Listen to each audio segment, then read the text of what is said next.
Hallo meine Lieben, ich habe euch ja schon in einigen von meinen Videos zum Thema Sublimation auch gesagt, dass für mich so immer wieder die Problemstellung ist, das Farbmanagement, dass ich das richtig hinbekomme und wirklich die Farben aus dem Drucker rausbekomme mit der Sublimation dann, wie ich die eben gerne haben möchte. Und ein paar von euch haben mir auch das Feedback gegeben, dass ihr eben nicht einen Epson-Drucker umgewandelt habt, sondern den Sublimationsdrucker von Epson habt.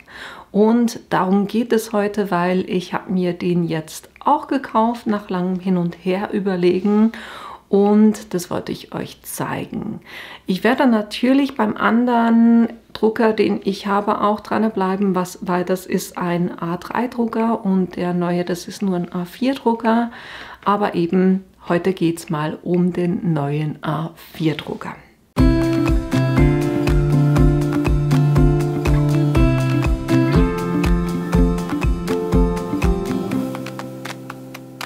Ich habe ein bisschen Recherche gemacht, als ich geguckt habe, was für einen Drucker ich möchte oder wo ich das Feedback eben gekriegt habe, von wegen, dass der Epson-Drucker wirklich super ist, was das Farbmanagement angeht.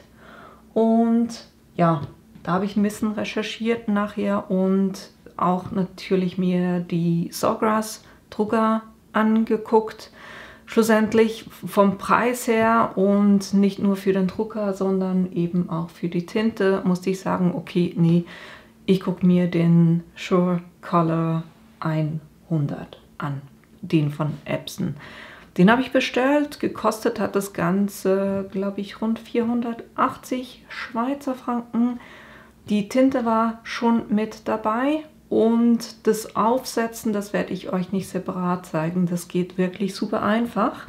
Ihr habt hier eine Anleitung, wo ihr wirklich Schritt für Schritt durchgehen könnt. Ihr habt die Seite verlinkt, wo ihr den Druckertreiber runterladen könnt. Und na, da wird die wirklich durchgeleitet und da habt ihr so verschiedene Tests, die ihr dann machen müsst. Da habe ich kein Sublimationspapier verwendet, sondern ganz normales Druckerpapier, wo ihr dann gucken müsst, welche Nummer ist die, wo es am wenigsten Überlappung hat und am nächsten zueinander ist. Dann gebt ihr bei mir jetzt zum Beispiel hier die 5, ne, musste ich 5 eintippen. Hier war es, ne, wie gut die Linien, ob es da Flecken drauf hat, auch das hat super funktioniert. Da konnte ich auf Weiter drücken. Und dann gab es noch einen Test, wo es darum ging, wo ich am wenigsten Linien in den Feldern drin sehe. Und das war bei mir so, ne, hier die 3. Und so bin ich durchgegangen, habe das Ganze aufgesetzt und ja, hat wirklich super funktioniert. Wundert euch nicht, wenn die Druckertinte, ne, wenn das war hier wirklich dann bis zum ersten Strich war das schon wieder leer, als ich das alles gemacht habe. Es ist nicht so, dass beim Drucken jetzt jedes Mal so viel Tinte gebraucht wird oder verbraucht wird, sondern das war einfach, damit sich die ganzen Schläuche, wo die Tinte durchgeht, bis sie die füllen, ne, braucht es ein bisschen. Aber jetzt im weiteren Gebrauch, alles was ich damit gemacht habe, sind die lange nicht so schnell leer geworden.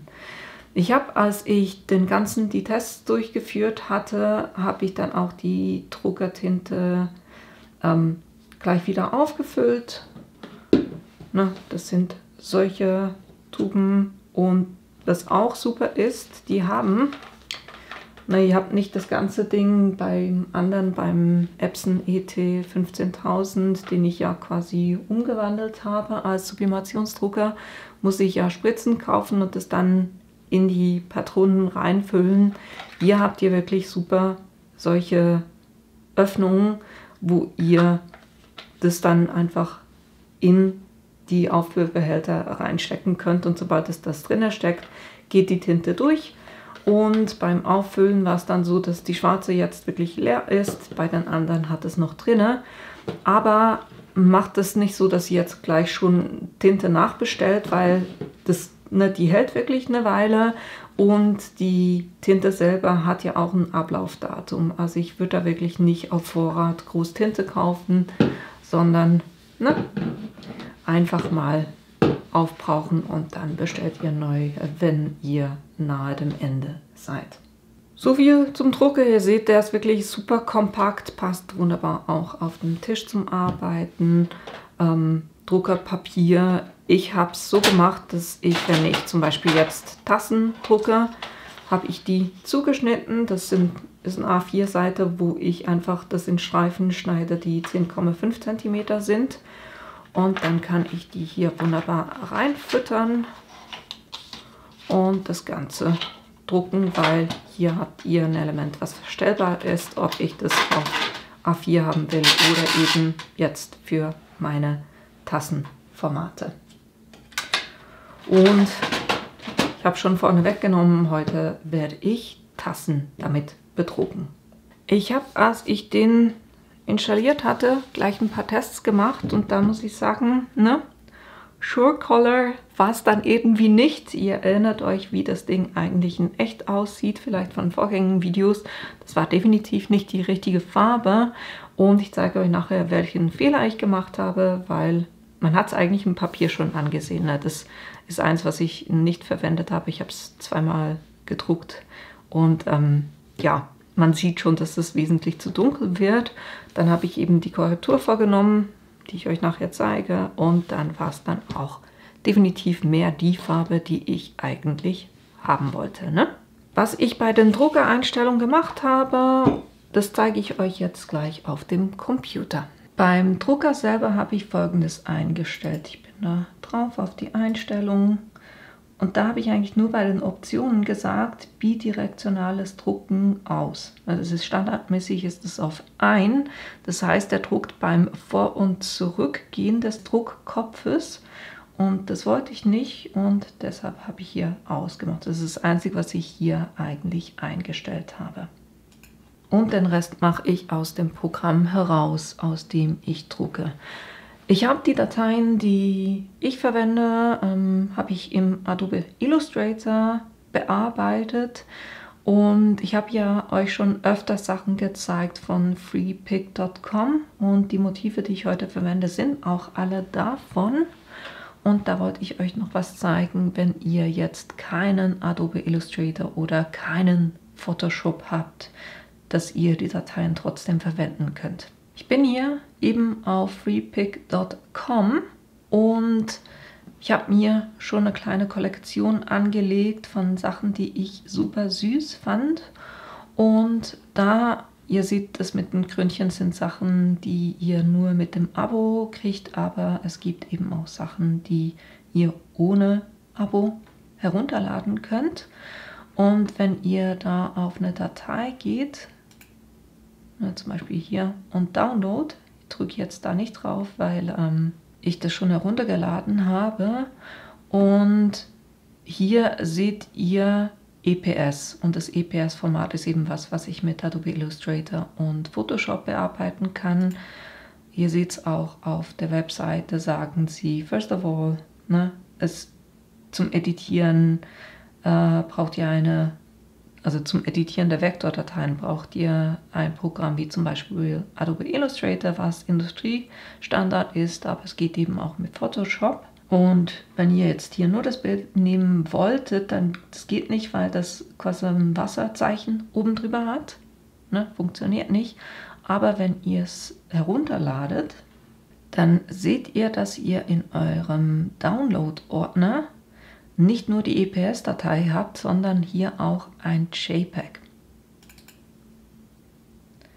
Das heißt, ne, ihr habt das Bild und das könnt ihr weiter verwenden. Ihr könnt auch in einem Programm dann einzelne Bunnies ausschneiden, die ihr dann haben wollt. Aber nur zum Sagen, ne, es funktioniert also bei den meisten. Also ich habe jetzt doch schon sehr viele Dateien heruntergeladen. Ich arbeite natürlich mit der EPS-Datei, weil ich den Adobe Illustrator habe, aber meistens ist hier dieses Bild mit dabei. Und so könnt ihr halt einfach auch freepik.com Bilder verwenden, auch wenn ihr keinen Illustrator oder Photoshop habt. Ne? Das einfach als kleiner Hinweis. Ich habe mir im Adobe Illustrator ein Papier angelegt, eine Seite angelegt, die so groß ist wie das, was ich dann drucke. Ne? Das sind die 10,5 cm in der Höhe und in der Länge bin ich beim A4-Format geblieben, die 29,7 cm. Und habe mir dann einen Rahmen gemacht, damit ich das Papier dann auch ausschneiden kann, das ein bisschen größer ist als das, was ich brauche. Ich bin hier auf 22,5 cm mal 9,6 cm gegangen und wenn ich das dann ausgedruckt habe, dann schneide ich knapp innerhalb von dieser Linie, so dass die dann bei der Sublimation nicht fälschlicherweise auf die Tasse übertragen wird, aber ich sehe halt einfach, wo ich das zurecht schneiden muss. Und für heute seht ihr, ich habe 3 Sachen, die ich schon ausgedruckt habe, aber ich zeige euch, wie ich es gemacht habe. Das ist einerseits dieses und ich habe es nicht gespiegelt, ne? Das ist alles in die richtige Richtung. Und vielleicht seht ihr auch, die Farben hier von diesem Bunny sind anders als das, was in Freepik.com drauf ist oder drin ist, weil mir die Farben so nicht ganz gefallen haben, um das auf die Tasse aufzubringen. Und eben da ich mit der EPS-Datei arbeite, kann ich das auch verändern. Ich habe aber auch 2 Dateien, wo ich das quasi so übernommen habe, wie es schon war, ne? Plus hier habe ich noch so Sprüche gefunden, die ich super süß fand. Und das andere ist ein Format, wo ich das um die ganze Tasse herum mache.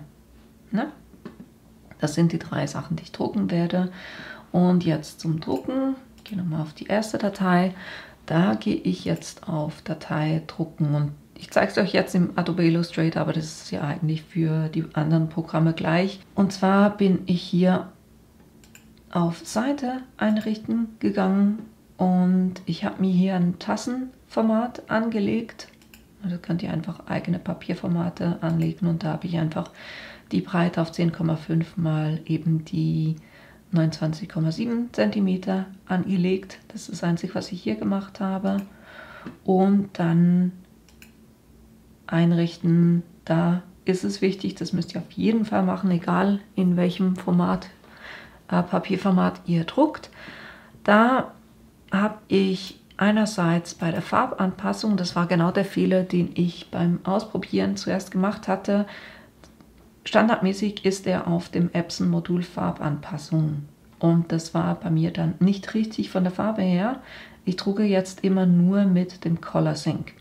Weil das Thema ist, ne, wir drucken ja mit CYMK-Farben und nicht mit RGB-Farben. Und gezeichnet wird meistens, oder ich zumindest zeichne immer in RGB-Farben und der muss ja irgendwie erkennen, wie dann, wenn er die Informationen der RGB-Farben hat, was das dann in CMYK ist. Und deshalb habe ich hier diesen Color Sync und damit wird es eigentlich sehr gut. Das andere, was ich auch noch geändert habe, ist bei den Druckereinstellungen, da habt ihr 2 Medium. Ne? Das ist einerseits robust und das andere ist Textil. Das heißt, wenn ich auf Textilien drucke, wähle ich das untere an. Wenn ich auf Tassen drucke, wähle ich dieses robust an. Und ich gehe hier bei der Qualität immer auf fein. Und hier seht ihr auch, habt ihr Bildspiegeln. Das heißt, wenn das aktiviert ist, spiegelt es das automatisch, was ich super finde, weil dann muss ich nicht jedes Mal dran denken, dass ich meine Bilder spiegle, sondern der macht das dann automatisch beim Ausdrucken. Und das ist eigentlich schon alles, was ihr machen müsst. Also so könnt ihr das wunderbar drucken und ja, das Ganze dann noch zurecht schneiden. Wenn ihr das Ganze ausgedruckt habt, ne, dann habt ihr hier diese Streifen. Ausgedruckt und zurechtgeschnitten natürlich. Ne? Dann habt ihr hier diese Streifen und ja, natürlich seitenverkehrt. Ist ein bisschen blass, da wundert euch nicht, das muss so blass sein. Und dann habe ich auch schon Backtrennpapier zurechtgeschnitten. Ich habe mein hitzeresistentes Klebeband. Ich habe 3 weiße Tassen. Die habe ich auch schon mit Alkohol abgerieben, von dem her sind die schon sauber. Dann habe ich das Hitzekissen von der Heatpress auf dem Tisch und einen hitzeresistenten Handschuh. Und die Tasse zum Aufwärmen, die ich immer verwende zum Aufwärmen, die ist auch schon in der Hitzepresse drin. Und ja, ihr seht nachher, wie ich das Ganze presse. Aber jetzt müssen wir das Ganze natürlich noch vorbereiten. Und zwar eben hier die schön draufkleben und natürlich darauf achten, dass ihr das nicht verdreht, sondern dass es richtig drauf ist.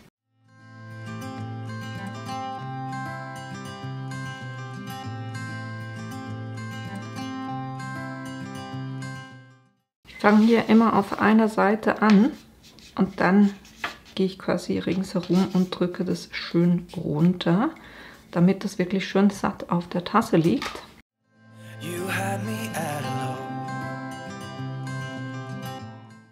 Und dann wie immer lieber zu viel Kleber als zu wenig, ne?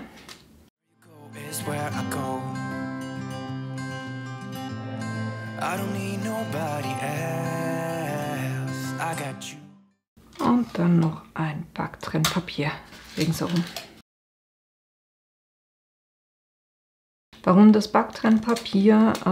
Es geht einfach darum, meine Manschette zu schützen, falls da irgendwo Farbe durchläuft, durch das Papier durchgeht, dass das nicht dann auf die Manschette drauf geht. So.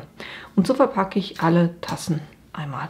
So, bei mir sind alle Tassen vorbereitet. So gebe ich die in die Tassenpresse rein. Und für die sich fragen, warum ich nicht die Cricut-Tassenpresse verwende. Ich finde die Cricut-Tassenpresse super für die Infusible Ink, weil diese Tassenpresse wurde für die Cricut-Produkte gemacht. Aber für die Sublimationssachen, die ich selber drucke, war ich mit dem Ergebnis nicht so zufrieden. Ich weiß, da gibt es auch andere, die damit zufrieden sind. Ich persönlich nicht so sehr. Und deshalb verwende ich da eine andere Tassenpresse, die ich schon vorher hatte, vor der Cricut-Tassenpresse, und presse die damit. Und genau das mache ich jetzt.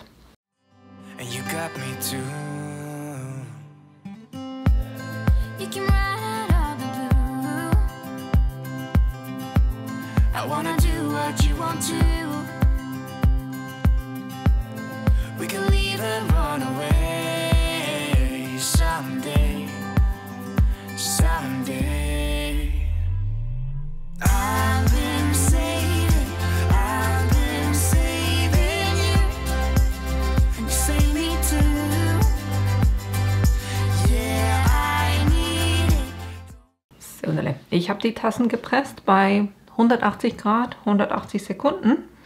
Und die sich fragen, warum ich jeweils eine Tasse reinmache zum Aufheizen. Ganz einfach, weil da ein riesengroßer gelber Kleber drauf ist.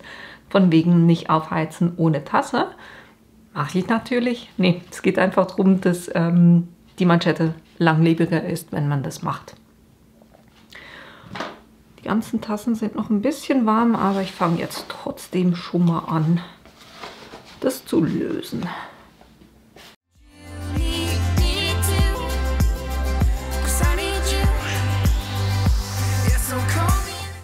Dann gucken wir uns die Resultate mal an. Die natürlich nicht, weil das ist nur die Aufwärmtasse. Wo fangen wir an? Nehmen wir hier den. Das Rosa ist nicht ganz so hell, wie ich das auf dem PC habe, aber super Ergebnis. Also hammermäßig, ne? Die schönen Linien, die es da hat. Und ich habe extra geguckt, es ist nicht ganz schwarz, sondern es hat so einen leichten Violettstich drin. Und ich habe auch geguckt auf der anderen Seite, dass habe ich dieselbe Farbe verwendet wie eben die schwarzen Linien. Aber ihr seht auch hier, super Ergebnis, kein Auslaufen. Wunderbar. Von dem her hammermäßig. Die gefällt mir schon mal super. Dann habe ich eine gemacht, wo ich einen kompletten, das komplett drumherum gemacht habe. Immer ein bisschen schwierig bei den Anfangsstellen. Es läuft ein bisschen aus, finde ich, aber nicht schlimm. Geht, man kann es anfassen. Und hier auch das Schwarz, super. Rosa ist wunderbar geworden. Auch der Unterschied von den beiden Rosa. Ich finde die super süß. Und ich mache das bei meinen Tassen extra, dass ich diese Linie, ich gehe nie ganz hoch oder ganz runter, sondern ich lasse da immer einen Strich. Mir gefällt es einfach am besten, aber das macht ihr so natürlich, wie ihr das mögt. Aber ne, auch solche ganz kleinen Motive werden super.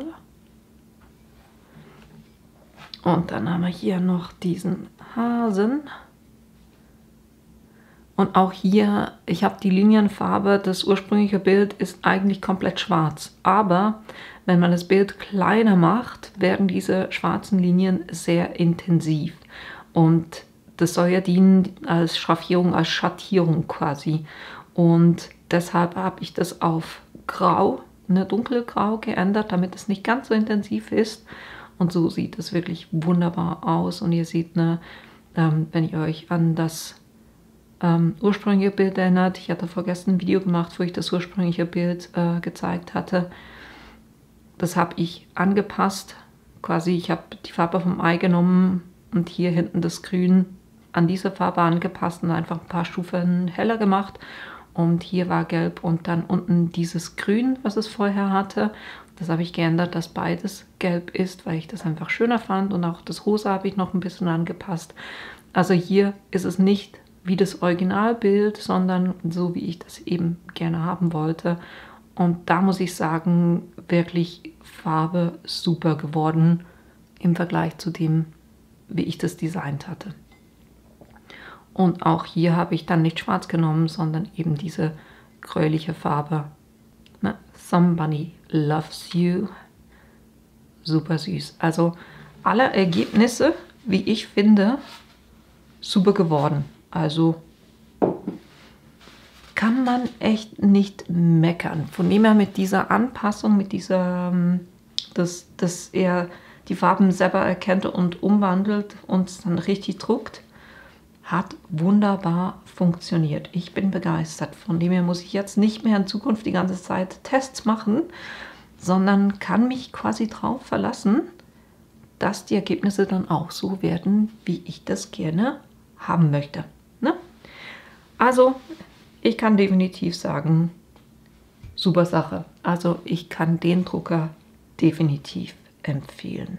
Das war auch schon alles, was ich mit euch heute angucken wollte, respektive euch zeigen wollte, ne? Dass ihr eben mit diesem Sublimationsdrucker sehr farbechte Ergebnisse erzielen könnt. Und wie gesagt, beim anderen Drucker, beim ET 15000, den ich umgewandelt habe in einen Sublimationsdrucker, da bleibe ich natürlich dran, wie ich das noch besser hinbekomme, dass die Farben da auch stimmiger sind und ich nicht jedes Mal eine Riesentesterei machen muss, damit ich dann die wirklich richtigen Farben habe. Aber wie gesagt, das war's auch schon für heute. Ich hoffe, euch hat es geholfen bei der Entscheidung, falls ihr auch im Überlegen seid, ob ihr einen Sublimationsdrucker haben wollt. Und ja, ich hoffe, das Video hat euch gefallen und natürlich auch, dass ich euch in einem meiner nächsten Videos wiedersehe. Bis bald! We can always make it through.